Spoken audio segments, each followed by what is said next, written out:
नमस्कार। आज हम एक ऐसी कहानी की परतों को खोलने जा रहे हैं जो किसी पुरानी दंत कथा जैसी लगती है, लेकिन जिसके सवाल वो आज की दुनिया के लिए है। सोचिए, एक खोया हुआ प्राचीन ग्रंथ, 20 साल तक उसे ढूंढता एक जुनूनी इंसान, और हिमालय में छिपा एक रहस्यमयी विमान। और ये कहानी सिर्फ एक एडवेंचर नहीं है, इसकी परतों में जो सवाल छुपे हैं वो आज के लिए बहुत बहुत जरूरी है। तो हमारे पास जो सामग्री है उसका जो केंद्र है वो एक कहानी है। शीर्षक है मरुशाखा, काल, ज्ञान और रुक्म विमान। ये हमें भुंजर नाम के एक शोधकर्ता की यात्रा पर ले जाती है। तो हमारा मिशन सिर्फ कहानी सुनना नहीं है, बल्कि ये समझना है कि क्या हजारों साल पुराने रहस्य आज हमें कुछ सिखा सकते हैं। बिल्कुल। और यहाँ जो सबसे दिलचस्प बात है वो है प्राचीन ज्ञान और आज की आधुनिक दुनिया के बीच का टकराव। ये कहानी ये सवाल उठाती है कि क्या हर ज्ञान को उजागर कर देना चाहिए या कुछ चीजों का रहस्य में रहना ही बेहतर है। बहुत गहरा सवाल है। तो चलिए इस कहानी के मुख्य किरदार से ही शुरू करते हैं। भुंजर। हमारे स्रोत बताते हैं कि वो कोई साधु या कोई सरकारी वैज्ञानिक नहीं था, बस एक आम इंसान था जिसमें एक असाधारण जिद थी। हाँ, और उसका मकसद भी एक ही था, मरुशाखा नाम के ग्रंथ को किसी भी तरह खोजना। कहानी में उसके कमरे का जो जिक्र है वो मेरे दिमाग में अटक गया है। उसे कमरा नहीं, युद्ध भूमि कहा गया है। चारों तरफ कागज, नक्शे बिखरे हुए, दीवारों पर लाल धागों से तस्वीरों और जगहों को जोड़ा गया है, जैसे किसी जासूसी फिल्म का सीन हो। एक तरह का ऑब्सेशन है ना? हाँ, ये 20 साल की तपस्या थी। इस दौरान उसका परिवार छूटा, लोगों ने मजाक उड़ाया, पैसे की तंगी झेली, पर वो लगा रहा, रुका नहीं। यहीं पर जुनून और पागलपन के बीच की वो बारीक रेखा दिखाई देती है। अक्सर ऐसे लोग एक विश्वास पर चलते हैं कि वो जो ढूंढ रहे हैं वो कोई कल्पना नहीं, बल्कि एक दबा हुआ सच है। भुंजर के लिए मरुशाखा सिर्फ एक किताब नहीं थी, वो एक सच्चाई थी जिसे दुनिया भूल चुकी थी, और उसे वापस लाना उसका, कह सकते हैं, धर्म था। पर 20 साल, ये बहुत लंबा समय है। कई बार तो ऐसा जुनून इंसान को बर्बाद भी कर देता है और कई मामलों में करता भी है।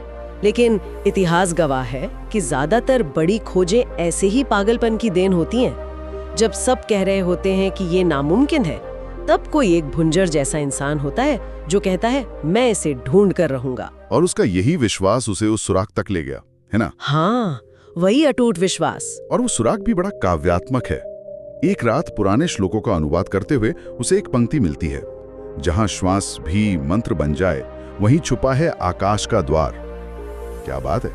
ये कोई जीपीएस कोऑर्डिनेट तो है नहीं? नहीं, बिल्कुल नहीं। मेरे हिसाब से ये सिर्फ एक पहेली नहीं, ये एक तरह की शर्त है, जहां श्वास भी मंत्र बन जाए। ये उस जगह की ऊंचाई और शुद्धता की तरफ इशारा करता है।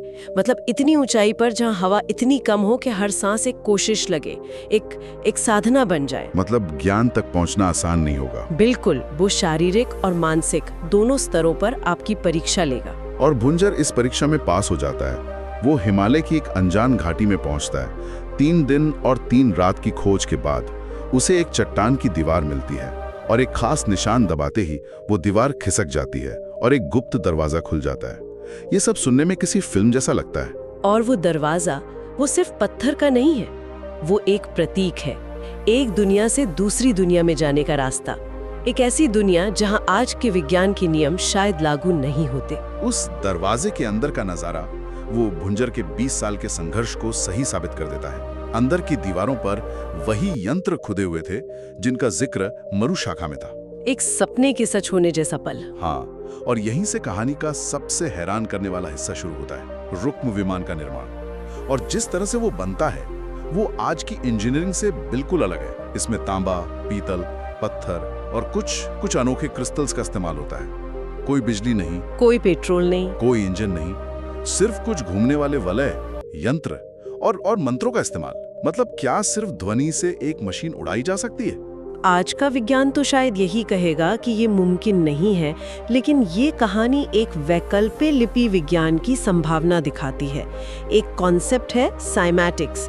ये दिखाता है कि कैसे ध्वनि की तरंगें रेत या पानी पर खूबसूरत ज्यामितीय पैटर्न बना सकती हैं।